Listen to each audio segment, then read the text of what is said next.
میں ڈاکٹر صاحب آپ سے یہ جاننا چاہوں گا کہ ہیرا الوی سے کنسلٹنٹ پلاسٹک سرجن بننے تک کا جو سفر ہے وہ آپ نے کیسے طے کیا؟ میری graduation king Edward medical university کی ہے. اس کے بعد میں نے اپنی ہاؤس جاب کی جس میں مجھے اندازہ ہوا کہ میں سرجن بننا چاہتی ہوں. پھر میں نے جنرل سرجری میں اپنی ٹریننگ سٹارٹ کی. وہاں پہ مجھے اندازہ ہوا کہ پلاسٹک سرجری بہت امپورٹنٹ ہے. اس کی وجہ سب سے بڑی یہ ہے کہ جنرل سرجری میں زیادہ تر ہم جان بچا رہے ہوتے ہیں. پیشنٹ کو کوئی پرابلم ہے, ایمرجنسی میں آیا یا کچھ ہوا, اس کا مسئلہ سالو کر دیا. لیکن اس کے بعد لائف سٹائل امپروو کرنا یا اس پیشنٹ کو دوبارہ سے سوسائٹی میں انٹروڈیوس کرنا ایز اے گڈ سٹیزن, اس کے لیے بہت ضروری ہے کہ وہ دیکھنے میں اچھے لگیں, وہ اپنے بارے میں اچھا فیل کریں. تو پلاسٹک سرجری کا یہاں پہ بہت زیادہ رول آتا ہے کہ آپ اس کو جان بچانے کے بعد کتنا اچھا لائف سٹائل دے سکتے ہیں. تو وہاں سے پھر میں نے پلاسٹک سرجری چوز کی اور پھر IMFCPS پلاسٹک سرجری, اور اس وقت میں as consultant plastic surgeon practice کرتی ہوں. ٹھیک ہو گیا. اچھا ڈاکٹر صاحب, بینگ اے فیمیل آپ کے لیے کوئی پرابلم کریٹ تو نہیں ہوئے اسٹڈی میں یا باقی اسپیشلٹی کرنے میں؟ گھر والوں کا, ہسبینڈ کا کس طرح کا کوآپریٹ رہا؟ میرے گھر والے بہت کوآپریٹو ہیں. میں ایک ڈاکٹرز فیملی سے بلانگ کرتی ہوں, تو وہ ہمیشہ سے اس چیز کے بارے میں بہت کوآپریٹو تھے. جہاں تک ٹریننگ کی بات ہے, ٹریننگ کے بیچ میں میں نے سنا ضرور ہے کہ بہت ساری لڑکیوں کا مسائل آتے ہیں, لیکن سم ہاؤ مجھے ایسا فیل نہیں ہوا. مجھے کافی ہمیشہ ہر طرف سے ایک پازیٹیو سپورٹ ملی ہے. میرے ہسبینڈ کی طرف سے ہر طرف سے ایک پازیٹیو سپورٹ ہے میرے لیے. تو مجھے ایسا لگتا ہے کہ جو لڑکیاں سوچتی ہیں کہ ہمیں اس فیلڈ میں نہیں آنا, ان کو تھوڑا سا اپنے آپ کو مطلب اس چیز میں لے کر آنا چاہیے ہے کہ وہ بن سکتی ہیں, وہ سب کچھ کر سکتی ہیں, ایسی کوئی بات نہیں ہے. ٹھیک ہو گیا. اچھا ڈاکٹر صاحب, وہ ہماری جو کولیگز ہیں یا وہ جو جونیئرز ہیں, جو ایچ اوز ہیں ابھی, تو وہ آگے وہ اپنا پلان کر رہی ہیں, تو آپ ان کے لیے کیا سجیسٹ کریں گی کہ پلاسٹک سرجری میں ان کو آنا چاہیے؟ اچھا, مجھ سے بہت لوگ اس طرح کی بات پوچھتے ہیں کہ آپ being a female plastic surgeon آپ اس چیز کو ریکمینڈ کرتی ہیں یا نہیں کرتی. ہر آئے دن میرے پاس کوئی نہ کوئی ایسے آتے ہیں لوگ, تو میں ہمیشہ ریکمینڈ کرتی ہوں کہ مطلب ایسا نہیں ہے کہ میں پلاسٹک سرجن بن گئی اور مجھے ایسا لگا کہ یہ غلط فیلڈ تھی یا یہ اچھی فیلڈ نہیں تھی تو میں آگے لوگوں کو ڈسکریج کروں. یہ اگر تو بننے کا شوق ہے اور اتنا ہے کہ آپ سرجری میں کنٹینیو کر سکتے ہیں, تو پھر آپ کو ضرور بننا چاہیے. ہے یہ بہت اچھی فیلڈ ہے. اچھی فیلڈ ہے. اچھا ڈاکٹر صاحب, اب ہم ٹاپک کی طرف آتے ہیں. جیسے کہ ہم نے اپنا جو ٹاپک رکھا تھا وہ ہیئر فال سے لے کے باقی ہم نے پلاسٹک سرجری کا جو پراپر ایک دائرہ تھا اس کے اندر بات کریں گے. تو میرا فرسٹ آپ سے جو سوال ہے وہ یہ ہے کہ what is the basic role of plastic human body and plastic role. جو پلاسٹک سرجری ہے اس کا جو بیسک رول ہے ہیومن باڈی کے اندر وہ کیا ہے؟ اچھا, پلاسٹک سرجری کے بارے میں تو متس بہت سارے ہیں, کیونکہ ہمیں پلاسٹک سرجری کے بارے میں زیادہ یہ پتا ہے کہ ہالی ووڈ میں بالی ووڈ میں بہت بات ہوتی ہے کہ پورا چہرہ بدل گیا, جو ہے نا ان کے لیے پلاسٹک سرجری ان کے لیے ہے, یا پورا چہرہ بدلنے کے لیے ہے, یا آپ کو ایک نئے انسان میں کنورٹ کرنے کے لیے ہے. تو پلاسٹک سرجری بیسیکلی صرف کاسمیٹک سرجری نہیں ہے. جو ہمارے پاس زیادہ تر خاص طور پہ گورنمنٹ ہسپتال میں جو ہمارے پاس مریض آتے ہیں وہ ریکنسٹرکٹیو کے مریض ہوتے ہیں. جسم کا کوئی حصہ کٹ گیا, جل گیا, کچھ ہو گیا, اس میں اس کمی کو پورے کرنا, جسم کے کسی اور حصے سے اس کو ریکنسٹرکٹ کرنا پلاسٹک سرجری میں آتا ہے. پھر ڈیفینیٹلی استھیٹکس بھی آتے ہیں, یا کاسمیٹک سرجری بھی آتی ہے. اینڈ اچھی بات یہ ہے کہ اب لوگوں کو اویئرنیس آتی جا رہی ہے, تو صرف ہالی ووڈ بالی ووڈ یا سیلیبس تک یہ لمیٹڈ نہیں ہے. اب ہر کلاس کے لوگ اس چیز کو سمجھ رہے ہیں اور کروا رہے ہیں. ٹھیک ہو گیا. اچھا, جیسے یہ کہا جاتا تھا کہ آپ کی باڈی کا کوئی بھی آرگن ڈیمیج ہو گیا یا نیچرل طور پہ وہ بنا نہیں, یا بچہ ہے اس میں کوئی نیچرل ان کے ہاتھ کا ایشو آ گیا, کان کا ایشو آ گیا, نوز کا ایشو آ گیا, تو آپ کے مطابق پلاسٹک سرجری کا بہترین رول جو ہے وہ ان سارے معاملات میں ہے؟ ڈیفینیٹلی اس میں ہے. بہت سے لوگوں کو یہ نہیں پتا ہوتا ہے کہ یہ چیزیں دوبارہ سے بنائی جا سکتی ہیں یا کس اسپیشلٹی کے پاس جانا ہے. تو پلاسٹک سرجنز ڈیفینیٹلی یہ سارے کام کر رہے ہیں, اور ہم ان آرگنس کو دوبارہ سے ریکنسٹرکٹ کرتے ہیں. پلاسٹک سرجری میں کوئی ایمرجنسی بھی ہوتی ہے؟ ایمرجنسی ہوتی ہے. اگر ہاتھ کٹ جائے یا کوئی جسم کا حصہ کٹ جائے جس کو دوبارہ سے ساتھ جوڑنا ہے, یا برن ہے, برن کا ایک پوری اسپیشلٹی ہے جو کہ پلاسٹک سرجری کے اندر آتی ہے. وہ تو ہے ہی ایمرجنسی کہ جو پیشنٹ برن ہوا وہ فوراً سے ہمارے پاس آتا ہے. فرسٹ ایڈ کے بعد سے جتنا بھی اس کا ٹریٹمنٹ ہے وہ سارا کا سارا پلاسٹک سرجنز کرتے ہیں. اس کے علاوہ کوئی بھی ٹراما ہوتا ہے یا کوئی اس طرح سے ہوتا ہے کہ سمجھ لیں کہ جسم کا کوئی حصہ ڈسٹارٹ ہو گیا ہے, تو اس کو دوبارہ سے جوڑنا, اس کی واپس فارم میں لے کر آنا, یہ بھی پلاسٹک سرجری کے ایمرجنسی میں ہی آتا ہے. ٹھیک ہے. اچھا ڈاکٹر صاحب, جیسے بریسٹ کینسر کی اگر بات کی جاتی ہے تو بریسٹ کینسر میں بھی پلاسٹک سرجری کا رول ہوتا ہے. کچھ لوگ یہ کہتے ہیں کہ پیچھے سے اگر ہم اس کی پلاسٹک سرجری ٹائم پہ ہو جائے تو آپ کو یہ فیل بھی نہیں ہوتا, ہم پیچھے انڈر گراؤنڈ جو ہے وہ اس کو ہٹا دیتے ہیں, لیکن آپ کا باہر چیسٹ ویسی کی ویسی رہتی ہے. بالکل ایسا ہے, ڈپینڈ کرتا ہے کہ کینسر کی سٹیج کیا ہے. کچھ کینسرز ایسے ہوتے ہیں جس میں اسکن تو اوپر سے ہم بچا لیتے ہیں لیکن نیچے کا ٹیشو نکال دیتے ہیں, تو اس کو دوسری سائڈ سے میچ کرنا, کیونکہ امپورٹنٹ چیز یہ بھی ہوتی ہے کہ آپ نے ایک سرجری کی تو اس کے بعد اس پیشنٹ کو اپنے بارے میں اچھا بھی لگنا چاہیے. اب وہ ہمیشہ یہ سوچتا رہے کہ کینسر تھا, وہ حصہ ریموو ہو گیا, اب دوبارہ نہیں بن سکتا, یا ان کے لیے اپنے کانفیڈنس ایشوز یا بہت سی چیزیں آ سکتی ہیں, تو اس میں دوبارہ سے ریکنسٹرکشن ہوتی ہے پلاسٹک سرجری کے ساتھ. اٹ ڈپینڈز, ایون اگر اسکن بھی نکل گئی ہے, کمپلیٹ آرگن ریموو ہو گیا ہے, اس کو بھی پوری طرح ریکنسٹرکٹ دوبارہ کیا جا سکتا ہے. یعنی آپ یہ کہتے ہیں کہ وہ لوگ جو ویل اویئر نہیں تھے ان کا بریسٹ لاس ہو گیا, اب وہ بریسٹ دوبارہ بنایا جا سکتا ہے. دوبارہ بنایا جا سکتا ہے تقریباً دوسری سائڈ سے میچ کرتا کرتا. اللہ تعالیٰ نے ہمارے جسم میں اتنی ساری ایسی چیزیں رکھی ہیں جن کو یوز کر کے دوبارہ سے ایک آرگن کو بنایا جا سکتا ہے. ٹھیک ہے, اس بریسٹ بنانے کا پروسیجر کیا ہوگا؟ ڈپینڈ کرتا ہے, جیسے کہ فار ایگزامپل اگر کسی کا پیشنٹ ٹو پیشنٹ ویری کرتا ہے. کچھ لوگوں کے اندر تو بہت تھوڑے سے اگر بریسٹ کی اماؤنٹ نکالی ہے تو اس میں تو اتنا فرق نہیں لگتا, لیکن اگر فرق پتہ لگتا ہے تو ایک ہمارا پروسیجر ہوتا ہے جس کو ہم فیٹ گرافٹنگ کہتے ہیں. اس میں یہ ہوتا ہے کہ جسم کے ہی کسی اور حصے سے تھوڑی سی فیٹ چربی لے کے وہاں ڈال دیتے ہیں, وہ دوسری سائڈ کے برابر لگنے لگ جاتا ہے. اس کے علاوہ کچھ ایسے ہوتے ہیں جس میں اسکن نکال دیتے ہیں, اسکن بچا لیتے ہیں اینڈ اسکن کے نیچے کا آرگن نکال لیتے ہیں, تو امپلانٹ سے ہو سکتا ہے. اگر اسکن بھی نکل گئی ہے تو ایبڈومن میں یعنی پیٹ میں کچھ اسکن ایکسٹرا ہوتی ہے, اس کو یوز کر سکتے ہیں. جب بیک کے اوپر بھی ایکسٹرا اسکن ہوتی ہے, اس کو لا کے اس کو ود ان امپلانٹ یا کسی بھی چیز کے ساتھ ریکنسٹرکٹ کیا جا سکتا ہے. اٹس اے لانگ پروسیجر لیکن یہ پاسبل ہے. ٹھیک ہے. اچھا, اس کے لیے اگر کوئی بریسٹ سائزنگ کے لیے آپ کے پاس پیشنٹ رپورٹ ہوتا ہے, ایون کہ بریسٹ کینسر والا ہی لگا لیں, تو اس کے لیے بلڈ انویسٹیگیشن کیا ہوگی؟ جو ریگولر انویسٹیگیشنز ہوتی ہیں, جو روٹین انویسٹیگیشنز ہیں. ہاؤ ایور اگر پیشنٹ کو ڈائبٹیز ہے, بلڈ پریشر ہے, یا کوئی اور کنڈیشنز ہیں, کارڈیک ایشوز ہیں, تو اس کا الگ ورک اپ ہے. ورنہ بیسک جو ورک اپ ہر سرجری کے لیے ہوتا ہے وہی ان پیشنٹس کے لیے بھی ہوتا ہے. مطلب ٹیومر نیگیٹو ہونا چاہیے, یعنی کہ ٹیومر ختم ہو جائے پھر ریکنسٹرکشن کی باری آتی ہے.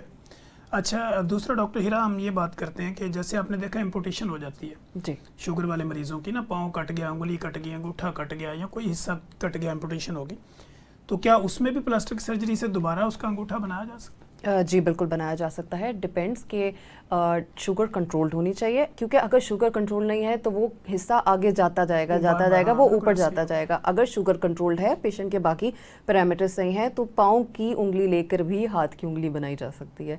تو دیر آر تھنگس جو ہم کر سکتے ہیں. اس کے علاوہ ہم بون گرافٹ جس کو کہتے ہیں, یعنی ہڈی تھوڑی سی جسم کے ایک اور حصے سے لے کے اس کو لگا کے اس کے اوپر بھی جلد لگائی جا سکتی ہے. بہت سے آپشنس ہیں, ڈپینڈ کرتا ہے ہر پیشنٹ کے اوپر کہ کون کس چیز کا کینڈیڈیٹ ہے, ہر پیشنٹ ہے. سو اٹ ڈپینڈس کہ کس میں ہو سکتا ہے. اچھا ڈاکٹر صاحب, دوسرا یہاں پہ ایک سوال یہ ہوتا ہے کہ آج کل ہم دیکھ رہے ہیں کہ لوگوں کو غلط انجیکشن لگنے کی وجہ سے ان کی جو ہے وہ ریڈیل نرو انجری ہو جاتی ہے یا کوئی اس طرح کا ایشو, تو نرو گرافٹنگ وہ بھی پلاسٹک سرجری میں آتی ہے؟ بالکل, نرو گرافٹنگ پلاسٹک سرجری میں آتا ہے. ریڈیل نرو انجریز بہت کامن ہوتی ہیں, خاص طور پہ کبھی ہڈی کا فریکچر ہوتا ہے اور لوگ بہت ٹائٹ پلسٹر لگوا لیتے ہیں کسی پہلوان سے یا کسی سے, تو اس میں بھی ریڈیل نرو انجری آتے ہیں جس میں ہاتھ کا فنکشن خراب ہوتا ہے. تو اس میں ہم نرو گرافٹنگس بھی کرتے ہیں, ہم ٹینڈن ٹرانسفرز بھی کرتے ہیں. تو وہی جیسے میں بتا رہی تھی کہ اللہ تعالیٰ نے بہت سی ایسی چیزیں ہمارے جسم میں رکھی ہیں جو کسی اور چیز کا کام کر سکتی ہیں. یعنی یہ ساری چیزیں آپ کی باڈی سے ہی لے کے باڈی سے یعنی کہ ان کا فنکشن خراب نہیں ہوتا, لیکن ہم کچھ اللہ تعالیٰ نے ایکسٹرا چیزیں رکھی ہوئی ہیں جس کو ایکسٹرا تو نہیں میں کہوں گی, لیکن ایکسپینڈیبل جس کو کہتے ہیں, یعنی اس چیز کو کسی اور فنکشن کے لیے استعمال کیا جا سکتا ہے. تو ہم ریڈیل نرو انجری کے لیے, النر نرو انجری, جتنی نروز ہیں ان سب کی انجریز کو ریپیئر کیا جا سکتا ہے. کیونکہ اکثر لوگوں کا جب پلاسٹک سرجری کا نام وہ سمجھتے ہیں کہ شاید باہر سے کوئی پلاسٹک لے کے باڈی میں لگائی جاتی ہے. پلاسٹک جو ورڈ ہے ایکچولی یہ گریک ورڈ ہے. اس کا جو ورڈ تھا پلاسٹیکوس تھا. پلاسٹیکوس کا مطلب ہے ٹو فارم اور ٹو مولڈ, یعنی کچھ بنانا یا مولڈ کرنا. تو اس کو پلاسٹک سے ریلیٹڈ کر دیا گیا ہے. تو ہم پلاسٹک نہیں ڈالتے, ہم باڈی کا اپنا حصہ ڈالتے ہیں. اگر باہر سے بھی کوئی امپلانٹس آتے ہیں تو وہ پلاسٹک کے نہیں ہوتے. تو ایسا کچھ نہیں ہے. سمجھنے کے لیے یہ کہ کوئی چیز پلاسٹک کی بنا کے اندر نہیں لگاتے, آپ کی باڈی سے ٹیشو وغیرہ لے کے یا فیٹ کا کچھ حصہ اسکن کا لے کے تو گرافٹنگ کی جاتی ہے. بیسیکلی یہ کسی اور لینگویج کا ورڈ ہے, تو ہماری لینگویج میں وہ پلاسٹک بن گیا, تو اس وجہ سے ان کو ایسا لگتا ہے. اچھا, پلاسٹک اور یہ کاسمیٹک جو سرجریز ہوتی ہے اس میں بھی کوئی ڈیفرینشیٹ ہے, فرق ہے؟ ایکچولی کاسمیٹک سرجن ایک مس نومر ہے. تو کاسمیٹک سرجن ویسے لوگوں کے کہنے کے لیے آسان ہوتا ہے, ورنہ پلاسٹک سرجن جو ہے وہ ایک cosmetic and reconstructive surgeon combined ہوتا ہے. لیکن اگر کوئی یہ کہے میں کاسمیٹک سرجن ہوں تو وہ ایسی کوئی ٹرم ایگزسٹ نہیں کرتی ہے. ٹھیک ہے، وہ نہیں ہوتے، وہ نہیں ہوتا، پلاسٹک سرجن ہی ہوتا ہے، کاسمیٹک سرجن مس نومر ہے. اچھا ڈاکٹر صاحب، اب یہاں پہ یہ سوال پیدا ہوتا ہے، کچھ لوگوں کے پیدائشی طور پہ ان کے کان جو ہے یا ٹیڑھے ہوتے ہیں یا چھوٹے ہوتے ہیں یا بڑے ہوتے ہیں، تو کیا ان کو بیلنس کیا جا سکتا ہے؟ بالکل کیا جا سکتا ہے، ڈپینڈ کرتا ہے کہ کیا ڈیفارمیٹی ہے. جن کا بالکل نہیں ہوتا ان کی چھاتی سے رب یعنی یہ جو کھرکھری ہڈی ہوتی ہے وہ لے کے اس سے ریکنسٹرکشن کی جاتی ہے. جن کا بڑا ہے یا آگے ہے اس کو پیچھے کی طرف اسٹچ کیا جا سکتا ہے. اتنا سمپل نہیں ہے لیکن یہ ہے کہ اس کی پراپر سرجری ہے جس سے اس کو کیا جا سکتا ہے. یعنی یہ ممکن ہے یس کہ اگر آپ کے کان کا بچے کا سائز چھوٹا بڑا ہے تو دونوں کو بیلنس کیا جا سکتا ہے. اگر اس میں قدرتی طور پہ کوئی کٹ ہے یا کچھ حصہ اس کا ڈیولپ نہیں ہو سکا تو وہ بھی دوبارہ لگایا کیا جا سکتا ہے. لیکن جو اللہ نے بنایا ہے بالکل ویسا تو نہیں بن سکتا، ہوتا، لیکن یہ ہے کہ ہاں کچھ نہ کچھ جوڑی ایک جیسی ہو سکتی ہے.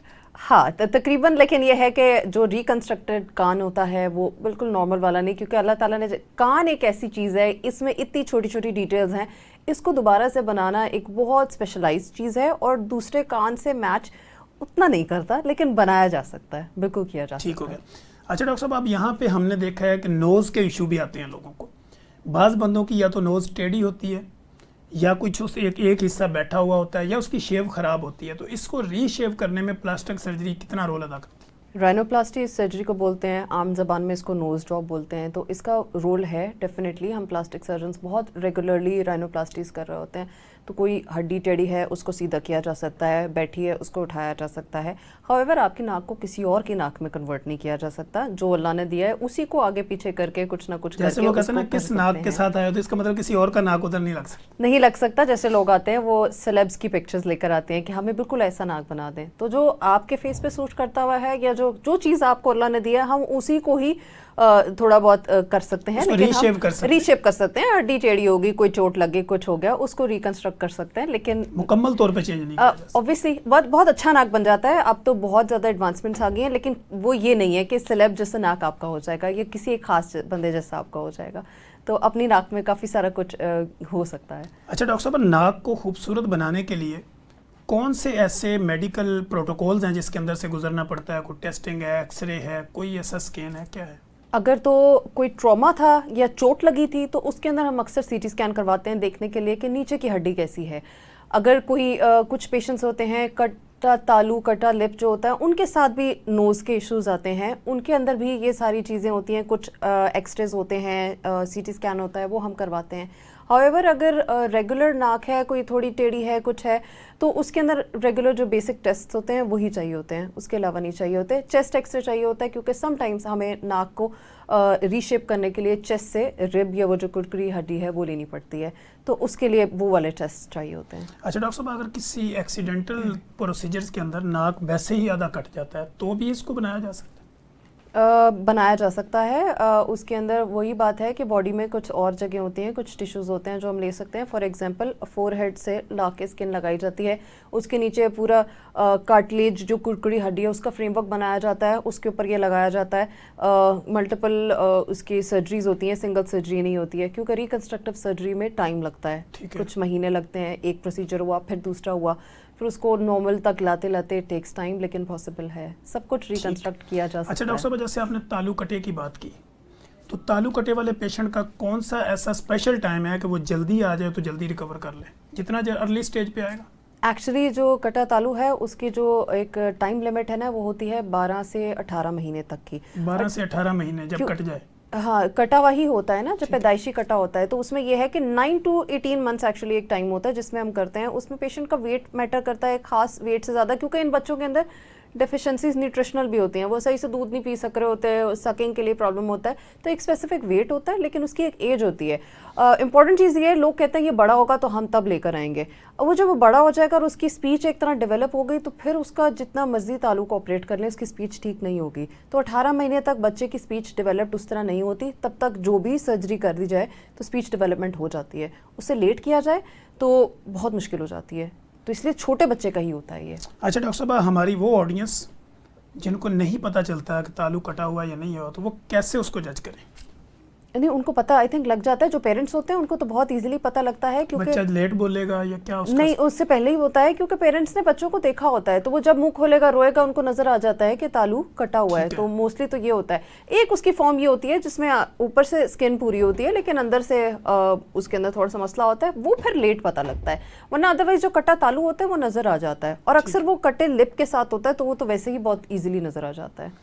اچھا ڈاکٹر صاحب, ماؤتھ کیوٹی کے اندر لوگوں کی اکثر جو ہے وہ آپ کی چیکس کی انٹرنل سائڈ جو ہے نا وہ بعض دفعہ کوئی زخم بن گیا, کوئی السر ہو گیا, اس کی وجہ سے اگر ڈیمیج ہو گئی تو وہ انٹرنل بھی ریکوری ہو سکتی ہے؟ ریکوری ہو سکتی ہے. موسٹلی اگر کسی السر کی وجہ سے تو یہ ENT اسپیشلسٹ زیادہ ڈیل کرتے ہیں, اور ہمارے اس طرح سے ڈومین میں نہیں آتا. ہاں کسی کوئی کمی ہے یا کوئی ٹیشو لاس ہے تو پھر اس کے اندر ہم رول پلے کرتے ہیں, ورنہ موسٹلی یہ ENT کی ڈومین میں آتا ہے. ٹھیک ہو گیا. اچھا ڈاکٹر صاحب, یہاں پہ اب ہم یہ بات کرتے ہیں لپس کی. کچھ لوگوں کا نا ایک لپس موٹا ہوتا ہے, دوسرا جو ہے نا وہ بالکل پتلا ہوتا ہے, تو کیا ان کو بھی بیلنس کرنے میں پلاسٹک سرجری کس طرح اس کو لے کے چلتی ہے؟ بالکل, یہ لوگ سوچتے ہیں کہ شاید سب لوگ بڑے لپس ہی چاہتے ہیں, جن کے بہت بڑے ہوتے ہیں وہ اس کو چھوٹا بھی کرانا چاہتے ہیں, تو اس میں تھوڑا سا لپ کا پورشن ریموو کر دیتے ہیں منہ کے اندر کے سائڈ سے, تو اس میں وہ سلم بھی ہو جاتا ہے اور اس کا اسکار بھی نظر نہیں آتا ہے, تو لوگ اس سے کافی سیٹسفائڈ ہوتے ہیں. ٹھیک ہے. کچھ ہم نے دیکھا ہے کہ ایکسیڈنٹلی جو ہے وہ لپ جو ہے نا وہ کٹ جاتا ہے, یا کچھ لوگوں کا کٹا ہوا بھی آتا ہے, تو اس کو بھی ری شیپ دوبارہ کیا جا سکتا ہے؟ بالکل کیا جا سکتا ہے. جیسے آپ شروع میں پوچھ رہے تھے کہ پلاسٹک سرجری میں کوئی ایمرجنسی ہے, تو اگر ایمرجنسی میں ایسا پیشنٹ آ جائے تو آئیڈیلی ایک پلاسٹک سرجن کو اس کو ریپیئر کرنا چاہیے تاکہ پراپرلی ہر چیز کو بیلنس کر کے دوبارہ سے اسٹچ کیا جائے. ہاؤیور اگر لیٹ آیا ہے اور کوئی الٹا سیدھا جڑ گیا ہے تو اس کو دوبارہ سے ٹھیک کیا جا سکتا ہے. یعنی اس کی دوبارہ سے سرجری کی لیٹسٹ اسٹیج پہ یس دوبارہ اسکار ریویژن ہوتی ہے, دوبارہ سے سرجری کر کے اس کو ٹھیک کیا جا سکتا ہے. ٹھیک ہو گیا. اچھا ڈاکٹر صاحب, آپ یہ کہہ رہی ہیں کہ آپ کے ہاتھوں کی فنگرز ہوں یا پاؤں کی فنگرز ہوں, یہ کسی بھی طرح اگر لاس ہو جاتی ہے, امپوٹیشن ہو جاتی ہے, تو وہ دوبارہ سے یعنی اس کو ریجنریٹ کیا جا سکتا ہے, بنایا جا سکتا ہے. پاؤں کے اتنی امپورٹنٹ نہیں ہوتی, کیونکہ پاؤں کے ساتھ پروستھیسس بہت اچھا چل جاتا ہے, تو ہم کبھی بھی ہاتھ سے لے کے پاؤں کی انگلی نہیں بناتے, لیکن پاؤں سے لے کے ہم ہاتھ کی ضرور بنا سکتے ہیں. تو جو لوور لمب ہوتا ہے, ٹانگ ہوتی ہے, وہ ایون اگر زیادہ بھی کٹ گئی ہے کسی کی تو پروستھیسس بہت اچھے آ گئے ہیں آج کل, تو پیشنٹ کا نہ کسی کو پتہ لگتا ہے اور ان کا بڑا اچھا لائف اسٹائل مینٹینڈ رہتا ہے, وہ آرام سے اس کو لگا کے سوشلی آرام سے چل پھر سکتے ہیں. لیکن اگر ہاتھ کی انگلیاں ہیں وہ بہت امپورٹنٹ ہیں, تو وہ ہم ضرور ریکنسٹرکٹ کر سکتے ہیں پاؤں سے لے کے. اچھا ڈاکٹر صاحب, کچھ لوگ اپنی گردن لمبی کرنا چاہتے ہیں, کیا پلاسٹک سرجری میں ہو سکتی؟ نہیں, یہ نہیں پاسبل, یہ نہیں ہو سکتا, کیونکہ جینیٹکس ہیں. اب دیکھیں اس چیز کو لمبا نہیں کیا جا سکتا, یہ بہت مشکل ہے. تو اگر کسی کی لمبی ہے تو ہے, اگر نہیں ہے تو ویری ان لائکلی. کیونکہ کچھ لوگ ہوتے ہیں نا, وہ آتے ہیں ہمارے کلینکل ٹرائل میں, تو وہ کہتے ہیں کہ میرا جو ہے نا وہ گلا اور یہ سارا بالکل ساتھ ہی جڑا ہوا, تو میں چاہتی ہوں کہ کچھ اس کی ری شیپ ہو جائے. ناٹ ریئلی, کچھ ہوگا پاسبل, یا اس کی کچھ فیٹ کو کم کر کے شاید شیپ نکل سکتا. فیٹ کم ہو جائے تو ظاہر ہے تھوڑا سا وہ لگے گا کہ سلمر ہے, لیکن اس کو لمبا کرنا سیفلی آئی ڈونٹ تھنک کہ ابھی تک اتنا پاسبل ہے. There are people who are doing it, reports ہیں جس میں لمبا کر بھی دیتے ہیں, لیکن دوز آر ناٹ سیف, تو نہیں, آئی ڈونٹ تھنک سو. اچھا ڈاکٹر صاحب, آپ یہاں پہ ہم چونکہ ایک ایسے خطے میں رہتے ہیں کہ یہاں پہ بہت زیادہ ایسے پیشنٹ بھی رپورٹ ہوتے ہیں جن کا جو ہے نا فور ہیڈ ڈیمیج ہو جاتا ہے, یعنی ایکسیڈنٹ ہو گیا, یا کوئی فارمر ہے, کسان ہے, کوئی کام کرتا ہے, لڑائی جھگڑا ہو گیا, تو کیا یہ والا حصہ اگر ان کا پیچھے چلا گیا, ڈیمیج ہو گیا, یا اندر کی طرف چلا گیا کسی وجہ سے, تو اس کو ریکور کرنے میں کتنا ٹائم لگتا ہے, یا ہو سکتا ہے, نہیں ہو سکتا؟ یہ ہو بھی سکتا ہے, نہیں بھی ہو سکتا, دونوں طرح ہیں, پیشنٹ ٹو پیشنٹ ویری کرتا ہے. اب ڈپینڈ کرتا ہے کہ فریکچر کتنا ہے. ایک یہاں پر کچھ آپ سمجھ لیں ایئر فلڈ بون ہوتی ہے یہاں پہ, جس کو ہم سائنس بولتے ہیں, تو وہ دیکھنا ہوتا ہے کہ سائنس ڈیمیج ہوا ہے یا نہیں ہوا. اگر وہ ڈیمیج ہو تو بون نکالنی پڑتی ہے اور اس کے اوپر اسکن سے کور کرنا پڑتا ہے, بہت سے آپشنز ہوتے ہیں. ہاؤیور اگر وہ ڈیمیج نہیں ہے تو پھر اس کو یہاں تو ایسے بھی رہنے دیتے ہیں, ورنہ otherwise with a neuro surgeon, کیونکہ اس کے ڈائریکٹ نیچے برین ہوتا ہے, تو مینلی وہی اس کو دوبارہ سے نارمل جگہ پہ لے کر آتے ہیں. اگر اسکن کی ڈیفیشنسی اوپر ہے تو وہ ہم کور کر دیتے ہیں. ٹھیک ہے. اچھا ڈاکٹر صاحب, کینسر کی وجہ سے جن لوگوں کے بال مکمل ختم ہو جاتے ہیں, تو اس کی بھی کچھ سرجری ٹرانسپلانٹ کی ضرورت پڑتی ہے, یا وہ نیچرلی طور پہ دوبارہ آتے ہیں؟ اکثر لوگوں میں تو دوبارہ آ جاتے ہیں جو کہ اگر اسٹریس کی کیموتھراپی وجہ سے یا کیموتھراپی کی وجہ سے گئے ہیں تو وہ تو اکثر واپس آ جاتے ہیں. اگر نہیں آتے ہیں تو ایک تو کچھ نہ کچھ بال ہونے چاہیے ہیں to do a hair transplant. اگر بالکل نہیں ہے تو اس میں تو آپشن نہیں رہتا ہے. پھر اس میں آلٹرنیٹ آپشنز ہوتے ہیں, وگز ہوتی ہیں, فائبر ہوتا ہے, بہت ساری چیزیں ہیں جو کر سکتے ہیں, ٹیٹوئنگ ہوتی ہے. لیکن اگر نہیں واپس آتے تو پھر ہیئر ٹرانسپلانٹ کے لیے تو اپنے بال چاہیے ہوتے ہیں. اچھا ڈاکٹر صاحب, کچھ پیشنٹ آپ کے بھی رپورٹ ہوتے ہوں گے, ہمارے پاس بھی ہوتے ہیں جن کی ڈبل فنگرز ہوتی ہیں, یعنی ہاتھوں کی ڈبل فنگرز ہو گئی, انگوٹھے ڈبل ہو گئے, تو کیا اس کو بھی پلاسٹک سرجری بالکل سیپریٹ کرتی ہے؟ جی بالکل پلاسٹک سرجری کرتی ہے. اس کو پولیڈیکٹلی بولتے ہیں. تو اس میں جو فنگر ڈومیننٹ ہوتی ہے اس کو ہم بچا لیتے ہیں, جو دوسری ہے اس کو ہم ریموو کر سکتے ہیں. اچھا, اس کی بھی کوئی ایج لمٹ ہوتی ہے کہ جب پتہ چلے فوری آ جائے, یا جتنا بھی لیٹ آئے ہو سکتا ہے؟ لیٹ پہ بھی ہو سکتا ہے, اس میں ایسا کوئی مسئلہ نہیں ہوتا. ہاں بعد میں جب بچے تھوڑے سے بڑے ہو جاتے ہیں وہ کہتے ہیں ہمیں اسکول میں لکھنے میں یہ انگلی تنگ کرتی ہے, راستے میں آتی ہے, کیونکہ وہ اس طرح موو بھی نہیں کرتی اور اتنی لمبی بھی نہیں ہوتی باقی فنگرز کی طرح. تو ایک تو وہ ایج ہوتی ہے جس میں پریزنٹ کرتے ہیں, ورنہ ادروائز بالکل پیدائش کے بعد بھی لوگ لے آتے ہیں کہ یہ بچے کو یہ ایج ہوا ہے. ایڈلٹہڈ میں بھی آتے ہیں لوگ جو ان کو اس وقت بادر کر رہی ہوتی ہے, تب بھی آ جاتے ہیں. ناظرین, آپ نے دیکھا کہ جیسے میں نے آپ کو بتایا کہ ہمارے پاس most experience, most popular, most famous, most youngest ہمارے ساتھ موجود تھی, اور پلاسٹک سرجری کی ڈومین کے اندر جو بھی اٹھنے والے سوالات تھے میں نے کوشش کی کہ ان سوالوں کو آسان الفاظ میں اٹھایا تاکہ جتنی بھی ہماری آڈینس ہے ان کو پراپر سمجھ آئے کہ اس کی میڈیکل ٹرمینالوجی کیا ہے, اور ہم نے کس لے مین لینگویج میں اس کے ساتھ گفتگو کر کے اس پیغام کو آپ تک پہنچانے کی کوشش کی ہے. مجھے پوری امید ہے کہ آپ کو ہماری اس گفتگو کا کچھ نہ کچھ حصہ ایسا پسند آیا ہوگا جس سے آپ کی زندگی میں آسانی پیدا ہو سکتی ہے. مجھے, میری ٹیم اور میری گیسٹ کو دیجیے اجازت. ہم دوبارہ اپنے ایک نئے گیسٹ کے ساتھ, نئے ویژن کے ساتھ, نئے پرپز کے ساتھ, نئے سوال و جواب کے ساتھ دوبارہ حاضر ہوں گے. تب تک کے لیے اجازت دیجیے. اللہ حافظ.